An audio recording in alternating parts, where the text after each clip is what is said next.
Welcome back to the Neshoba Valley Chamber Business Buzz. Today I am joined by Barbara Rich, the owner of Yoga for Daily Living. Barbara brings a unique blend of wellness wisdom, mind body practice, and advocacy work. And today we're going to dive into everything from healthy aging to educational collaboration. So you recently joined the chamber, and we're thrilled to have you here and providing insight into our community-minded individuals. So let's start with something that we all think about. What are some of your personal or professional insights to the secrets of longevity? I've done some workshops at the Senior Center, Groton Senior Center on longevity, and found out that we all have hidden ageist beliefs. It starts very young. You show photographs of older people to young 3-4-year-olds. Yeah. They already assume that the older people, we're going to have to take care of them. They're going to be in wheelchairs. They're not going to be able to see or hear. It starts very young, that ageist belief, and it continues through our lifetime. Interesting. So what I've discovered is that the stories that we've been told and tell ourselves and tell others and keep believing has a real research evidence-based effect on how we think about getting old. Like there's certain things you're supposed to do at certain ages, Yeah. certain clothes you're supposed to wear at certain ages, and I just don't accept it. Nice. I love it. I love it. So what got you when did you create Yoga for Daily Living, and what got you into yoga? My then husband and I had volunteered with the Peace Corps, Okay.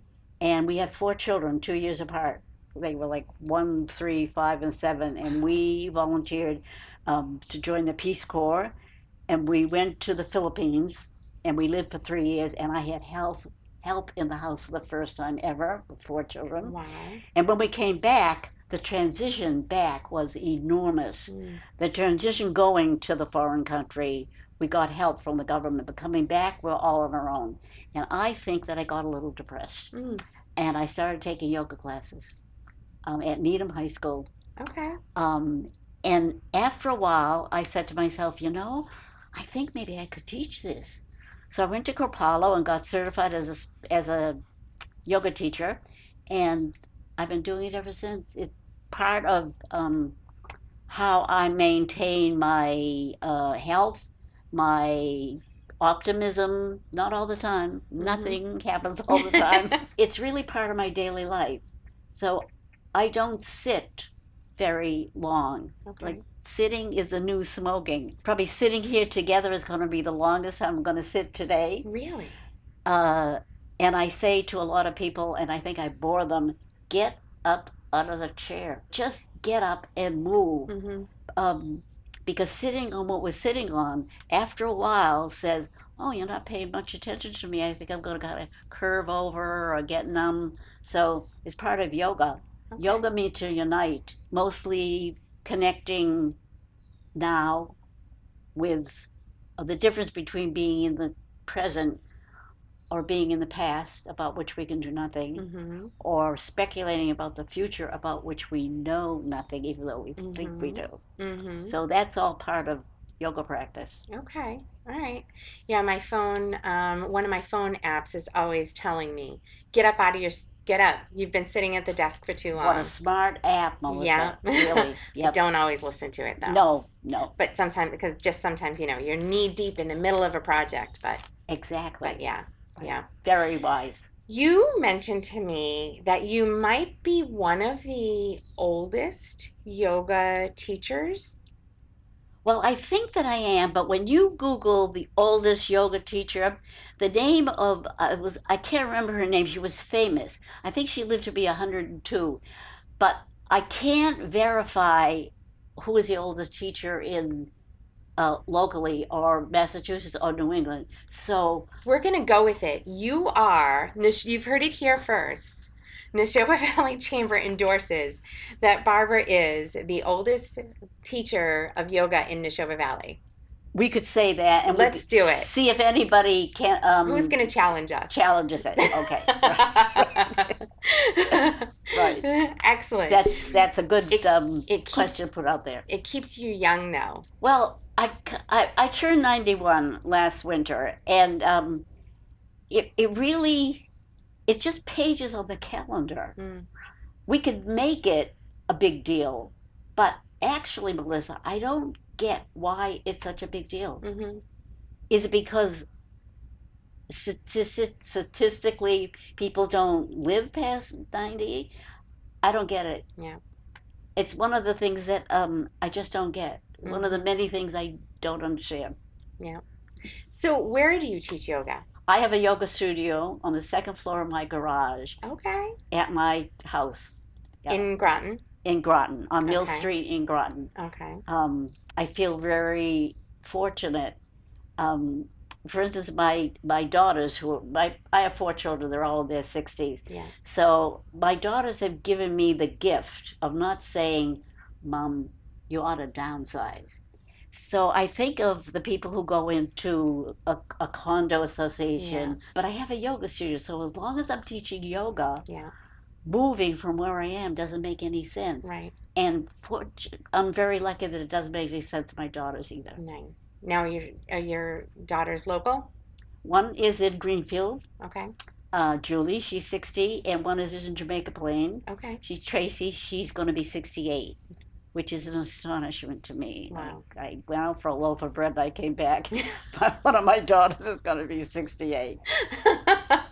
Yeah, my father and I joke we don't age. Every time that I call him to wish him a happy birthday or he calls me, it's like, what are you calling for? It's not my birthday. I'm not aging. Really. Yeah, Yeah. yeah. It goes by fast. It definitely does. I read a joke on some site that I was kind of scrolling through, that there's a new dating site for seniors. Oh, It's called I Fall in Love But I Can't Get Up. you gotta keep laughing. That is also another Absolutely, right. If we can't find any humor, right. there's no reason to get out of bed. Yeah, Yeah. yeah, absolutely.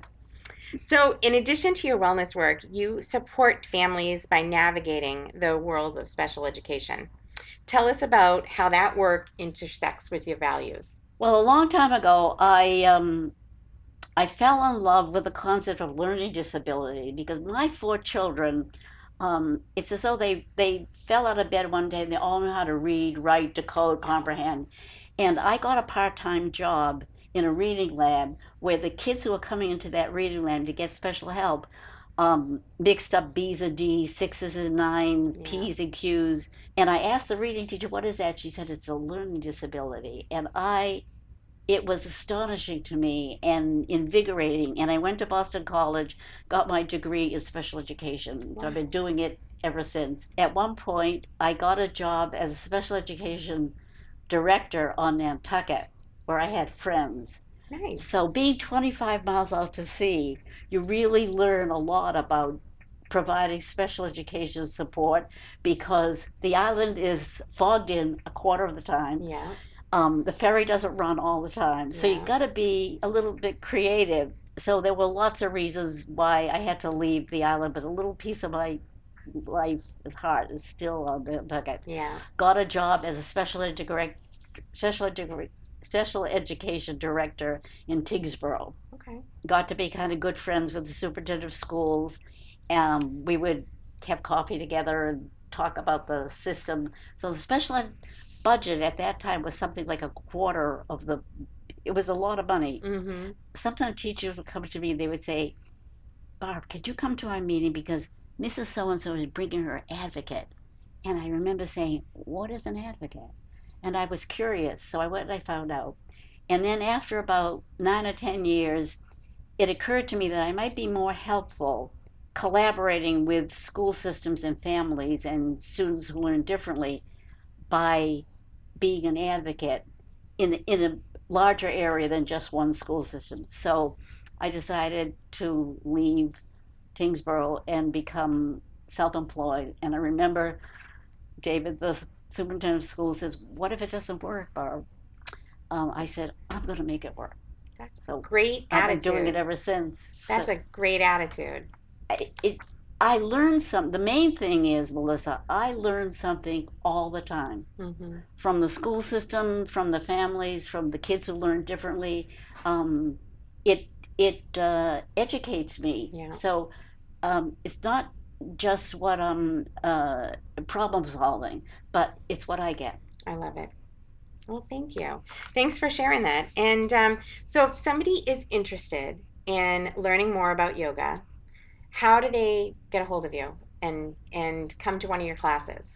So you'd have to say what the website is. Um, Net. yogafordailyliving.net, Yeah. and there's a contact form. They would just fill it out, Okay. and I would get in contact with them, ask them what their goals are. So there are a lot of different yoga teachers and yoga approaches. The way that I conceptualize yoga is that it needs to be something practical that you take off the mat. Okay. So after the hour and 15 minutes class, to be able to take something down the stairs, into the car, into your life is what matters to me. Yeah. So, for instance, if we're stretching, we could be also thinking about like what side are we stretching toward, or who's on that side with us, or how long have we been on that same side. Mm-hmm. Something functional and practical. Otherwise, it could just be exercise, which is very important. Yeah. So there's strengthening and movement, as well as kind of a spiritual awareness that we're in the present time, which is not easy because the Mm-hmm. mind wanders Mm-hmm. 47% of the time, as far as I know. Somebody will challenge that, I'm sure. Not letting moments go by uh, because we're so conditioned to plan Yeah. and busy. We're so busy being busy Yeah. or having regrets about the past that staying in the present is part of the practice of yoga. I think I sometimes need to be more in the present. We all do, even yoga teachers, right? That makes me feel better. Thank you. Absolutely, yes, it's not just you. Excellent. All right, so folks that are interested, they're going to visit your website, yogafordailyliving.net. Right, and Connect the class with is you. a Thursday night at 7 o'clock. Okay, excellent. Good to know. So thank you so much for being here, Barbara. Thank you. I So really excited appreciate it. to have this conversation with you, and I can now say that I've had this conversation with the oldest living yoga teacher in Neshoba. We'll see if anybody challenges that. I love it. Thank you for being part of the chamber, and thank you all for tuning in and listening. And of course, I want to say thank you to AJ of Clear Signal Production for all of the work that he does in helping us produce our Business Buzz podcast. So thank you so much.